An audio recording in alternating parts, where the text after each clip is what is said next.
Menderbug, a happy little bug doing his own thing in the desolate kingdom of Hallownest. Some signs or fixtures get broken, he fixes it happily as it is what he wants to do. His job, his hobby, his everything.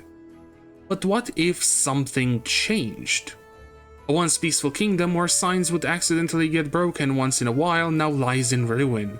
So many things to repair and so little time. The infection grew stronger by the day and started affecting more and more bugs. And poor Menderbug couldn't take it anymore. The infection alongside all the destruction drove him to insanity. He would still go out and repair things, but it was not the same for him anymore. It didn't have the same satisfaction as before. One day though, he stumbled over some lost items that an adventurer found and took from their rightful place before perishing, and Menderbug brought them back to their rightful place. That's where, in his infection-riddled mind, something changed. He found it fun, bringing items back where they belonged. Finally, something gave him that same old feeling mending has stopped doing. But it wasn't enough. Just hoping to find some random items on the ground?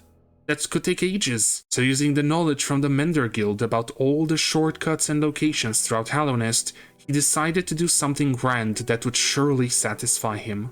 Menderbug took all the trinkets and small items he could find around Hallownest and put them all back, but because of the infection clouding his mind, all the items ended up in the wrong locations. Nothing was where it was supposed to be. Important keys, weapons, and even everyday items of the bugs living in Dirtmouth. That's where this version of Hallownest's story begins, where a small knight is overlooking the town of Dirtmouth, being beckoned by something within the kingdom and not knowing what truly awaits him because of the insanity of one small bug. I have been wanting to play a Hollow Knight Randomizer for quite a while, and now I finally managed to get around to doing so. Over the years, I have been watching randomizers of many different games and it always looked really fun to me. Okay, but some of you might not know what a randomizer is. A randomizer is a mod for a game that takes most of, if not all the items in the game and randomizes the location you can find them in. With Hollow Knight as an example, you might now find the Dreamer where Fury of the Fallen is at the very beginning of the game, or you could find the Rancid Egg instead of Mothwing Cloak within Green Path. Alongside the randomizer, I will also be using a mod that shows on the map where the location for item checks are to make things easier for me. Well, it's an entirely separate map rather than you needing to use the in-game one. Any rules? Not really. Well, the only rule is no cheating. Other than that, I can use skips or the knowledge given by the map mod. Alright, let's get into it. The run begins like any other by falling and getting up in King's Pass. There's nothing unusual until I get to the first Lifeblood Cocoon. Yeah, that definitely doesn't look right. Here you can see how the randomizer works. It took a random mask shard and placed it here instead of the usual reward the cocoon would give, which is a couple Lifeblood masks. That's gonna be the whole run. Checking random item locations and hoping to get something interesting or helpful for completing the game. Next check was the Fury Charm, but I only got the Wanderer Journal there. Still helpful since it is free money for me. Other than that, I went through King's Pass and Dirtmouth and dove straight into the kingdom of Hallownest. In Forgotten Crossroads, I went straight to the Grubfather for a very important reason. NPCs like him, or ones that have stores, are very resourceful because they have a lot of item checks that you could do, and depending on the pricing of those items, you could also obtain them very early on. Take for example this run, where at Grubfather I have Crystal Heart and some Pale Ore at 6 and 4 grubs respectively. That is honestly a very lucky roll, as not only could I not have had an important item there, said item could have also been behind 30 or more grubs collected. That would not have been fun. So yeah, the early part of this run will now be focusing on getting the 6 grubs, as Crystal Dash will be very helpful, especially with when I actually find Normal Dash in this run. Hello little bug. Are you here to seek adventure or wealth? I would have helped you, but unfortunately I seem to have misplaced my cartography tools. Not sure where they all went. All I have is this. Oh, you'll still take it? Maybe it will help you. Cornifer is quite a nice way of getting items, as they are really cheap and you can find him all over the map. As for grubs, I accidentally left them off the randomizer list. I chose a preset and I didn't read it properly to realize they are not there, and I guess that does make my current goal easier. Now it's time for the first boss. No, not False Knight. I need to save Sly as he will have a lot of checks because he is a shopkeeper, so I did Grubs' mother. She only dropped 50 geo, but unlocking the part after her arena is more important. Sly, Salubra, and something more interesting. Dear Diary, I hate them all. They destroy, I fix. They destroy, I fix. Over and over and over again. It's too much. But I have found something else. Something soothing. I think I'm helping? Yes. Help them go back to where they belong. Sometimes I'm not sure, but they can talk to me. Tell me where to place them. Yes, place them all back. After dealing with the written ramblings of a mad bug, it was time to get through the rest of the area. Crossroads wasn't that interesting until I got to False Knight. He does have a bunch of checks. One from him, one from the chest after the fight, and a bunch in Ancestral Mound, and I did hit the jackpot. The boss itself dropped a Desolate Dive. That is actually really good because it allows me to get a lot of exploration progress done, which means a lot more checks to go through. And the Pale Ore. Okay, this RNG is a bit too good if you ask me. Ancestral Mound was not too eventful compared to the False Knight arena. I got a bunch of soul totems, which is actually quite fitting when you think about it. After that, since I was in the big elevator room, I decided to go and check on Brooding Moloch and see what reward it would give. While the rooms leading up to it didn't have anything, the boss itself dropped Howling Wraiths. Okay, should I do a Dream Luck moment joke here? Okay, nah, it's way too overplayed. One thing that is quite nice when it comes to this run is that while stag stations are randomized, I can still use the stag without having the station that I am in unlocked. That helps a lot when it comes to checking stags that are nowhere near me. Next I check on Salubra since it's a shop with a lot of items. Unfortunately, it didn't have anything useful, a couple charms and some overpriced relics. Another really useful thing is Bench Warp. Like, seriously, it is a huge time saver not having to go through rooms that I've already explored another 100 times in previous playthroughs and even this one. With that, I warped up to Dirtmit to check on Sly's inventory, and somehow he was worse than Salubra. I can't use Flukeness as I don't have the one spell it changes. The seal and journal are overpriced, and I guess Fragile Heart would be good, but it's not really something I need right now. Then I went and got the one thing I knew I wanted. Fragile Greed from my Zelda. Now that's gonna be pretty good to get extra geo. Did you guys know the hitbox of Desolate Dive is big enough to hit the boulders when they are open? Well, I learned that during this randomizer as I wasn't sure how I would enter Green Path otherwise. Green Path itself wasn't too exciting as the beginning part doesn't have that many checks.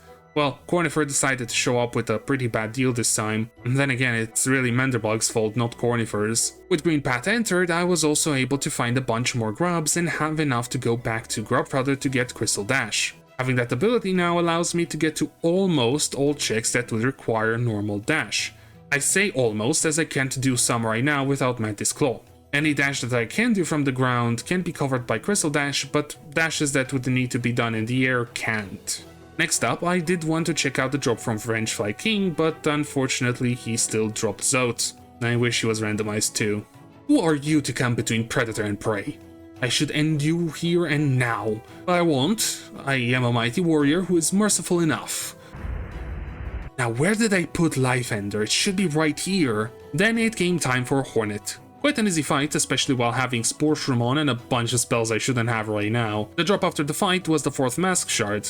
There were actually a lot of those early on from the looks of it. There doesn't seem to be much in terms of good loot in Green Path, but at least I got the chance to pet Mossy.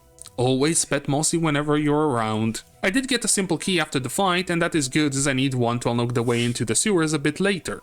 And here we have a stag station and a pretty good one at that. Well, good for later as it leads to the White Palace grounds and Ancient Basin, where I can't do much right now without Claw or Double Jump. Yeah, speaking of Claw, I found it in one of the connecting rooms through the way into Fungal Wastes. I really didn't think anything would be in those, but to be honest I should go to as many checks as I can, even if they are unreachable at the moment, as at least they can be on the map for later so I don't forget. Well, now with Claw and Crystal Dash I can go almost anywhere, especially in the early and mid game. And quite funny that the other check in the room was the Lifeblood that should have been in the place of the Claw normally. Before I go any further though, if you guys have enjoyed this video so far, what about a little bit of support for little old me? Likes and comments go a long way to show YouTube you appreciated my content and to possibly push it further in the algorithm, while subscriptions help the channel grow. Especially since I'm really close to 1000 subscribers. I do want to put out these kinds of challenge runs where I change the story of games a little bit every week or two, so you have what to look forwards to by subscribing. Any form of support is welcome and appreciated. Money-wise, I got 2 arcane eggs back to back at the start of Fungal Wastes. One from the platforming in the station and one from a sweet Cornifer deal. It seems that with him it's all over the place in terms of how good the deals are. The mushrooms dropping a charm making you into a snail is a bit weird. Do snails eat mushrooms, I wonder? You there, small bug. Have you seen some legs around? I've lost some of mine. Yes, some of my own legs. Someone or something took them. Maybe you could give me your legs? Dangerous small bug. I get it. Leg Eater had some really good items. Half a white fragment, fragile strength and quick slash, all really good charms. A bit expensive, but since I had fragile greed for quite some time already, it wasn't that big of a dip when it comes to my funds. Going through some more exploration, I found a soul totem where a soul totem should be.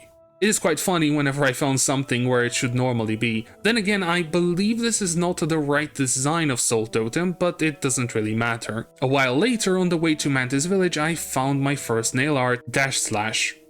Now that's a useless ability. It could have been interesting if it worked with Crystal Dash, but it doesn't, so I won't be able to use it at all. Mantis Village itself gave me another Soul Totem in place of a very important item. Thankfully, I found Mantis Flow earlier, so I can actually get through the rest of this area. I then went down through the lower village to get to the Mantis Lord boss fight, as they protect a bunch of checks within the treasure room. The fight went relatively smooth. A favorite boss of mine, which I also did on Radiant difficulty, but I still got hit too much for my own liking. The treasure room did decide to be funny and gave me 2 mask shards, but it still had a pretty big upgrade in Isma's tier. Now I can swim in acid, which will be really useful to not take damage whenever I fall in it, and I do fall in it quite a lot because I don't have dash to just go over. After all that, it was time for City of Tears, or so I thought. I went ahead and got to the bridge and I just crystal dashed over the acid. I could have swam in it, but it was faster the other way. Unfortunately for me, the door was closed, as it usually is. The problem is I didn't have the city quest that you get when you defeat False Knight, because yeah, items are randomized. I should do well to remember that. Well, time for a deepness then. Cornifer greeted me as usual, but he only had an egg. The deepness expedition wasn't all for nothing though, as I have found a pretty big upgrade in place of a random journal. Descending Dark was just sitting there waiting. Quite a good damage increase, even though I would have liked to get something to get in City of Tears to upgrade my nail proper. I then found my way down into the hot spring, which is always a welcome respite from the horrors of this area. I did go to the right of it, but found nothing of interest. I also wanted to leave the rest of Deepnest for when I find the lantern, as honestly I'm not good at navigating Dark Deepnest, as I have never done that. Then I went on a bit of a wild goose chase, looking in some random spots I haven't checked earlier due to lack of abilities. The funny part here is that I found my way to the distant village as I managed to get the stag station from one of the checks. If only I had entered the Beast's Den. You'll find out later why that's important. Now it's time for Queen's Gardens. I know I could have entered here ever since I got Ismas, but I decided to do it now. It wasn't the best idea ever, mainly due to my low damage. I do have fragile strength, but against enemies that you would usually have higher nail damage alongside the charm, it doesn't help that much. Due to that, the flying mantises were quite the annoyance. I actually died for the first time while in Queen's Gardens. This arena with the flying mantises was something else. I did have howling rates, but I would still get hit a lot, plus I had to get close to the enemies to build up soul to use the spell. It just wasn't a fun time, especially after breaking my fragile charms. Though that loss and the 5 minutes it took to beat the arena were all worth it, as Cornifer decided to give me the deal of a lifetime. The King's Station Stag, which allows me to get to City of Tears and Kingdom's Edge. Ah, little knight, you also made it to these gardens. I've heard they were the property of the Queen. I guess it is in the name after all. Oh, speaking of monarchs, I did find this in my travels around the gardens, and honestly I don't have a purpose for it. Maybe you can do more with it than me. A quick stop to Leg Eater to repair my broken charms, and it is now time to go to the capital. Well, repairing the charms was a bad idea, at least for the greed one, as the King's Station Stag unlock was the Unbreakable Greed. I went through right side of the city, unlocked the shortcut to the left, and met up with Hornet once again. Vessel, you should not be here. Something is going on. Usually I would take care of you, but nothing seems to be in its proper place. Someone has gone through and put everything in the wrong spot. I'm lucky I was fast enough to not lose my needle. Quite the elusive bug, that one. If you plan on doing more than just being a nuisance, you will have to deal with that too. Not sure why I expected a response from you, though I still hope you'll be of some use. After that, I took a quick detour to unlock Lamb, as I had a ton of relics on me. He gave me 6,000 Geo for all of them. Those arcane eggs from earlier were really useful. With all that money, it was time for me to finally upgrade my nail. I was able to do that twice as I had some pale ore from the Grubs. Now I can finally deal some good damage. The newly found damage helped a lot to get through the enemies in city, even though I didn't end up finding much when it comes to exploring the left side of the area. I did go through the stag station and also a bit of crossroads that were unlocked now, but nothing really special. I then decided to enter Soul Sanctum as there are a lot of checks in there. Let's see what I can find. Right, this shortcut that I have only found out about a couple days ago from YouTube. And when I asked my friends that were on Discord with me that day, they all knew about it. I was the only one who didn't. Soulmaster went down really fast. You can see that I'm not really supposed to have fragile strength and 2 nail upgrades at this point. The boss just melted. Either way, I did get an item from him. Another Isthmus tier. Yeah, I have duplicate items active, so each major item has a couple places it could be in. A helpful option, but not when you get the duplicate, as it only gives some Geo. The next couple rewards weren't that much better either, a journal and Weaver Song. Now the charm can be quite useful, but I would have loved the progression item. Oh hey, all I had to do is come back to check down a different path. Here I have Lumafly Lantern, so now I can properly explore the rest of Deepnest without worries. Well, I worry about the area itself no matter what. Speaking of which, time to quickly do Nosk. There's only one check on that part of the map, but still better to do it now, rather than having to come back later. Unfortunately, the reward was a stag station I could already access because I had already been there and unlocked the bench. Small bug. Why are you in this dreadful place? Maybe you're a seasoned warrior? I guess that would explain how you got this far. As for me, I just got lucky, I guess. I came this way because someone stole my club while I was resting. Thankfully I found it nearby, but I am a bit scared to continue. I guess I'll stay around here a bit longer to gather my courage. For as big as Deepnest is, it doesn't have that many checks throughout it. Especially when most of them are not that great when you do find them. Well, I did find Unbreakable Strength in the Weaver's Den, which is quite welcome as I won't have to repair the charm if I ever die again. I did also find a pale ore in the area that ties Deepnest and Queen's Gardens together. It is quite helpful as now I can get another nail upgrade. Unfortunately for me, I once again didn't go in Beast's Den. Next up was the Howling Cliffs, as there are a bunch of easy to get to checks there. I went to Motto so he could teach me a nail, so he could give me the Deepnest map, right, that's the reward. I did also find the World Sensibility. I actually forgot that it is a randomized thing. Then again, it won't help me at all, there wasn't anything else cool there either. I found a bunch of relics if I ever need more money, but that's about it. Then I decided to check out Crystal Peak and took the Myla route. If only I had done this from the very beginning, which I could have done because this area is available from the very start of the game. Yeah, Mothwing Cloak was there instead of a soul totem. I could have had the dash from the very start of the run. A bit sad as it would have made things slightly easier, but I did have Crystal Dash which made up for it. Going through Crystal Peak itself was quite fast as I had all the required abilities and more. I went ahead and unlocked the Dirtmouth shortcut and then defeated the Crystal Guardian, but he only gave me some Geo. The peak area itself only had the Stagnest station. I did get there without double jump by using a skip. The Gold Tuner was also along that route, but to be honest I'm not sure if the Pantheons even have a randomized reward. I didn't actually get to open one up and check it. And here you can see the most random location ever in which you could find an important item.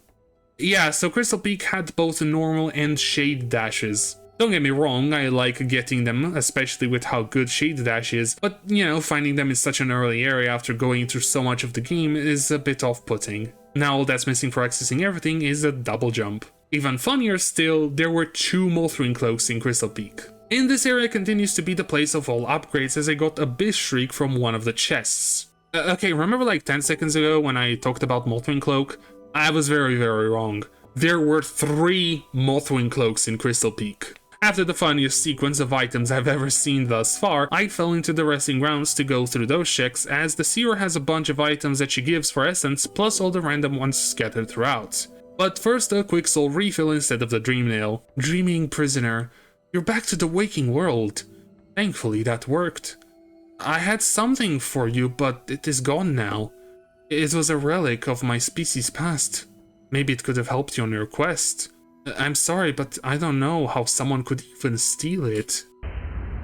Unfortunately for me, the coolest thing on the list of items given by the seer was the pale ore to upgrade my nail again later. Anyways, Vengeful Spirit was just outside her door, but I can't access it since I don't have Dream Nail. At least I don't need that spell for anything else, as I used Dive for everything till now. In the underground part, I only found some maps and Knifeblood masks. Oh right, a flower quest. Will I have something useful there that will make me have to do this? Thankfully not. It is just a Hallownest seal. Oh god, I don't want to think how it would have been if it was something actually good. Then again, the quest is not that bad, especially that I can clear the enemies on the way there. With nothing to be found at Blue Lake or throughout the right side of the City of Tears, I decided to check out Lurian's place. I can actually get there without wings because of a skip using the background element right at the ledge and then wall jump. Other than that, nothing requires double jump in there. There were no items while going through the spire. I got 2 Watcher Knights and took them down swiftly. Took one out using the chandelier, and then the others weren't much of a problem because of my upgraded nail in Descending Dark. The rewards weren't that good, as it was just a mask shard and fragile heart. Now for Lurian, you might think I can't do anything as I don't have the dream nail. While you are correct, as I can't enter the dream to defeat Lurian and get said reward, I can still see what I would get for doing so, and it's a soul refill. Really funny game, really funny. Then it was time to go into Ancient Basin and see what items I can find there. I took the City of Tears route into the area since it has a few checks too, like this is where Menderbug put Cornifer's quill. But yeah, it was a really good idea to take this route, as I was able to also get to where you normally find a pale ore. And guess what was there? Monarch wings. Quite interesting how it still is in Ancient Basin, but in a different spot. Anyway, I finally have all the movement abilities I will ever need. Now, where is the Dream Nail? Remember me being happy at having a lot of Geo? Well, one of the reasons was being able to use the 3000 Geo on the fountain in Ancient Basin, as that could have something good. But it was just a soul refill. Unfortunately, Broken Vessel and the check after it didn't have anything useful, just the Green Path Stag where I already checked. The Abyss and the checks there are still not obtainable, as I need the King's Brand to get in there, but I haven't found it. Since I couldn't progress there anymore, I decided to go to another area I haven't visited at all to see what it has to offer. Kingdom's Edge. Cornifer only had some essence, and guess what Oro had? The same thing. Under Oro's hut were only some random eggs, so nothing important as I don't have the egg shop active in this run. You've made it here in spite of all the challenges that bug posed. To think of it, that a mender of all bugs would make this many problems. I guess it makes sense since they know the kingdom's ins and outs better than even me. Either way, face me, Vessel, and show me you can make a difference. I then started going up the area, but I didn't find anything really until I got to Hornet. The second Hornet fight was still as easy as ever. Unfortunately for you guys, I have had a lot of practice against the bosses in this game, unlike the ones in Silksong where I still struggle.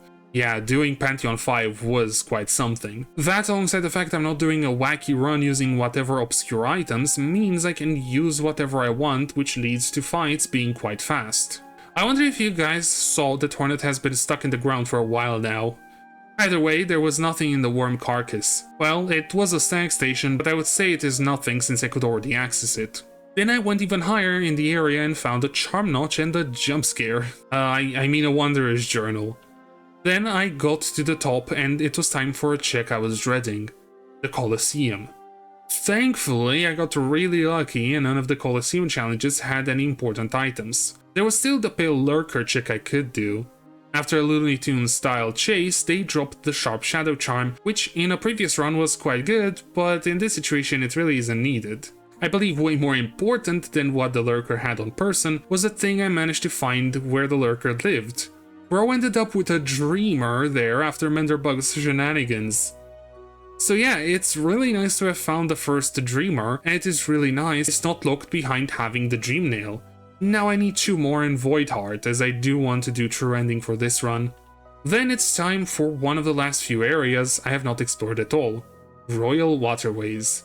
With all the abilities I have, I should be able to pretty much explore the whole area without any worries. Speaking of exploring and item checks, yeah, surprise Monomon. Monomon was right at the entrance. I believe I would have been able to get this check from the very beginning I opened the way to the waterways a long time ago. Anyways, a second dreamer is always welcome, and after going even further left, guess what I found? A third dreamer! What can I say? I could just finish the run here, but I still don't have Void Heart.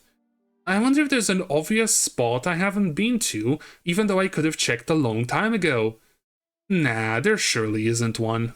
Well, obvious foreshadowing aside, Cornifer decided to sell me a Void upgraded Howling Wraiths. Quite funny how I have the other 2 spells fully upgraded, but I still don't have the very first one the game gives you. And then again, I already had a base Shriek, but still the point stands. Getting further into the area, I managed to get Grimchild out of a Rancid Egg thing, and that will help a bit later as I can now do the Grim quest. While the flames aren't randomized, Grim still has a reward after defeating him. I also went and quickly defeated Flukmarm, but it only gave me some essence as a reward. After that, it was time for Dung Defender. The fight went smoothly with all the combat upgrades I had. The reward was sadly another copy of Mantis Claw. With Defender down, I was able to activate the pipes and lower the acid. That gave me access to what normally would be a must here, but for this run it was just another mass shard. I then went back to Dirthmouth to check what was new there. The tent had a map, as I believe that was the normal check that would give you Grimchild. Divine wasn't that much better either, at least for the first 2 checks, with them being Dream Shield and a Rancid Egg. Now, the third check was a jackpot. It was Vengeful Spirit. While not as useful as it would have been at the start of the run, it's still really nice to have it. Oh yeah, and Bretta's house only had an egg. Since I now had Shade Cloak, I am able to fully explore Fog Canyon, and it is exactly what I will do. This whole area was interesting. Cornifer gave me another charm notch, and then I went into that one room with explosives everywhere. I died once in it, and almost died again. Guess what the game gave me for going through all of that? A soul refill. Yeah, I'm not impressed. Not long after, in the next few rooms, I found Shade Soul 2. Well, I guess I now have all the spells maxed out.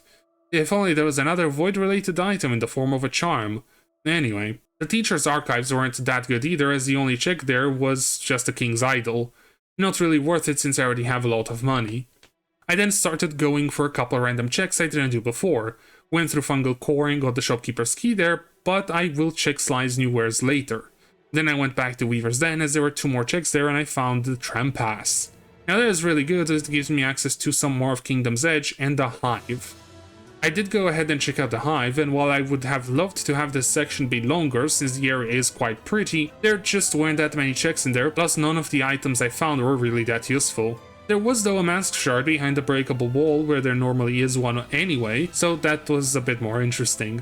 After going for a couple random checks, I finally decided to get the Grim quest done. As I said earlier, the flames themselves are not randomized, but I can still check the rewards given at the end of the second part of the quest and at the very end. So yeah, I went ahead and captured 2 rounds of flames by going around the map and defeating the Grimkins. What a peculiar guest we have tonight. You didn't seem to have summoned us normally though. I sense the charm you wear has been in the possession of another. No matter. As long as the ritual is complete, we're happy. Now go and seek more flames for us. The fight with Grim was quite fun as usual, but the reward was a bit underwhelming as I got the Shaman Stone charm from the chest.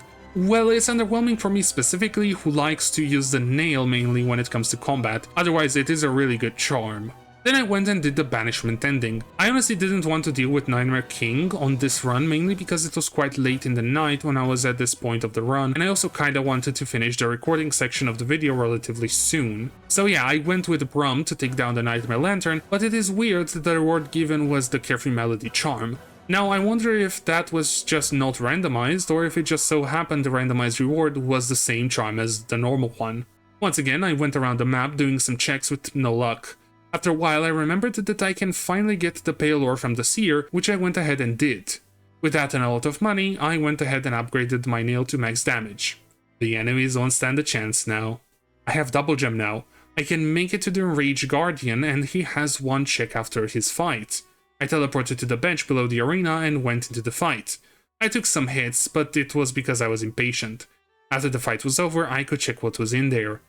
And I finally got the Dream Nail. Yeah, I actually forgot that I do need the Dream Nail for true ending. Like, sure, if I have the Void Heart, I can try to access the Radiance fight, but without Dream Nail itself, I have no way of entering the mind of the Hollow Knight. So yeah, this is a really good find. With the Dream Nail obtained, it was time to get some more checks done. Or so I thought. The Dream Warriors don't have randomized rewards in the preset I chose, unfortunately. They still give out Essence, which I don't really need anymore because I have the rewards I was interested in from the Seer. I can still get randomized rewards from the Dream Roots though. Okay, so the last hour or so of this run kinda turned into a wild goose chase. I wasn't sure where to go, and so I just looked on the map for a long time, checking for places where I didn't look as I might have not had the required abilities at that point. It is really nice that the map tells you when something is reachable with what you have. So yeah, half of that time was spent looking on the map and half of it was spent going through random places and doing dream routes hoping to get something. Well, I did get another dreamer, but I already had 3, so it wasn't useful. That is until I finally realized. Remember all of the foreshadowing in this video? Yeah, it's finally paying off. Back when I used the distant village snack station to get there, I forgot to enter the beast's den. I could have done so by just sitting on the bench. Then again, I am not sure which abilities I would have needed to fully complete it, but yeah.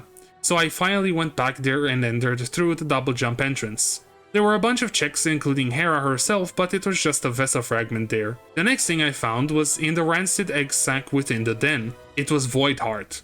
I could have gotten this charm so early. Then again, without the Dreamers and the Dream Nail I couldn't have used it, but I would have been able to finish this run like an hour or so earlier than I did. While I did have everything I needed, there was one more check in here, so I just wanted to get it out of the way real quick. Well, it was quick focus. Nothing big, but I still wanted to know what I could find there. It's time to finish this. First, let's check what became of World Sense since it was randomized. Oh, a Dream Gate.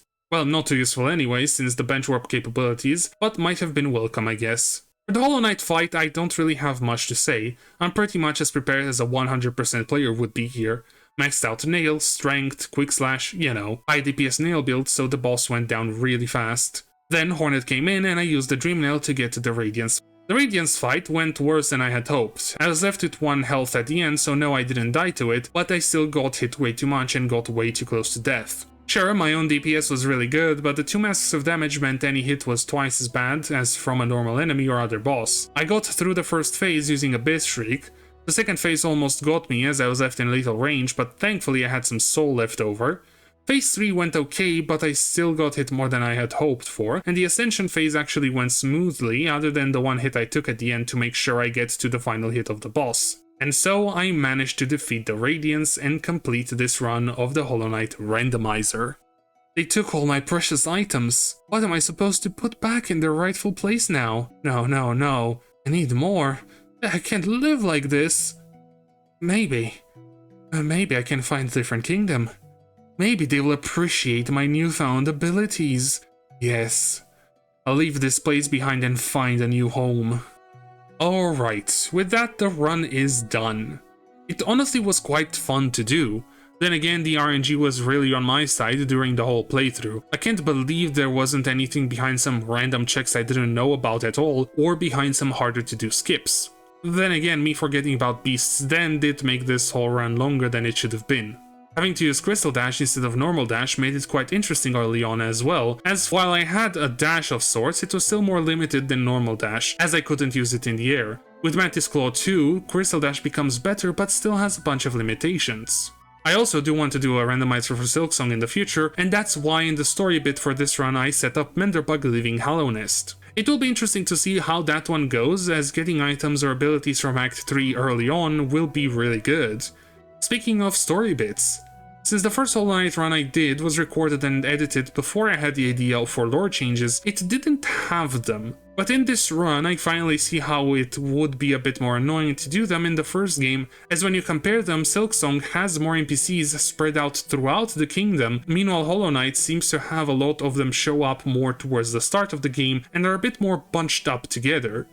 I guess it does make sense, since Hallownest is a dead kingdom, so there would be less live bugs, and the ones there would want to be closer to the surface rather than in the depths. With the outro out of the way, once again, if you did enjoy this video, I would appreciate if you could leave a like, comment, or subscribe to my channel. I want to thank you guys for watching, and I hope to see you all in the next one.